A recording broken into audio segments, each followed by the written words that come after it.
ही माझी बाल्कनी आहे आणि खरंच निसर्गाला ह्या झाडांची खूप गरज आहे असं मला तरी वाटतं.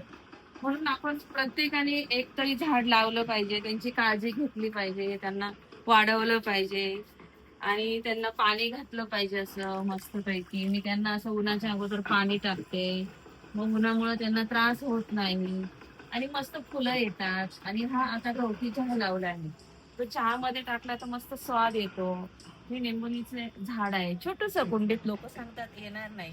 पण येतं. निंबुनी पण येते. त्याला भले लिंब नाही येणार, पण त्याच्या पानांचा तुम्ही एक-एक पान टाकून रोज चहामध्ये टाकू शकता. हे याचं झाड आहे, अडुळशाचं.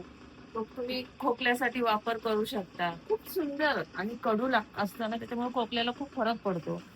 हे एक माझं गोकर्णाचं 5 पाकळी गोकर्ण आहे. खूप सुंदर आहे. हे बघा.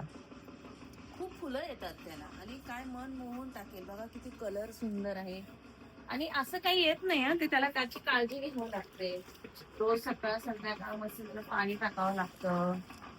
आणि बोलतात ती माझ्याबरोबर. कधी-कधी तर मला झोपेत पण समजतं, अरे माझ्या झाडांना सुकली ती, तहान लागली, त्यांना भूक लागली. आणि मग मी उठून बघते. हे सदाफुली. आपल्यासारखं ते सदाबहार आहे. एवढी फुलं येतात ना आणि छान वाटतं. आपण पण सर्वांनी निसर्गाप्रती काहीतरी देणं लागतो. तर एक ना एक झाड तरी लावलं पाहिजे. त्याची काळजी घेतली पाहिजे, वाढवलं पाहिजे.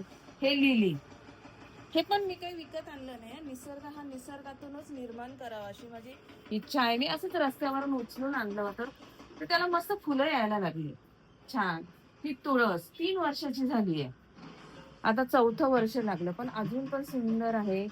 त्याचा पाला मी काढ्यात टाकते. त्याचा औषधी म्हणून खूप उपयोग होतो आपल्याला, तर ती लावली पाहिजे. आणि कढीपत्ता. मस्त झालंय छान.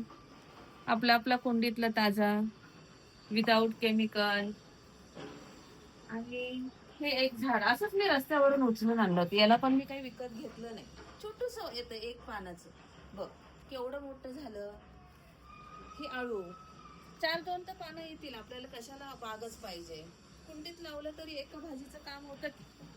कसं काय वाटतं तुम्हाला मग? प्रत्येकाने करावं आणि ही इच्छा आहे माझी, की ही सगळी माझी बाल्कनी भरली पाहिजे. आणि ती मी भरवणार आहे. कारण निसर्ग आहे ना, निसर्ग जपला पाहिजे. बाहेर तर सगळं सिमेंटचं जंगल झालं. बघा, किती मोठ्या-मोठ्या बिल्डिंग, कुठे झाडं नाही, काय नाही. सगळे झाडं तोडतायत लोकं. पण नाही करायला पाहिजे. असं म्हणून चला माझा एक प्रयत्न आहे, की निदान आपण बाल्कनीत तरी झाडं लावूया.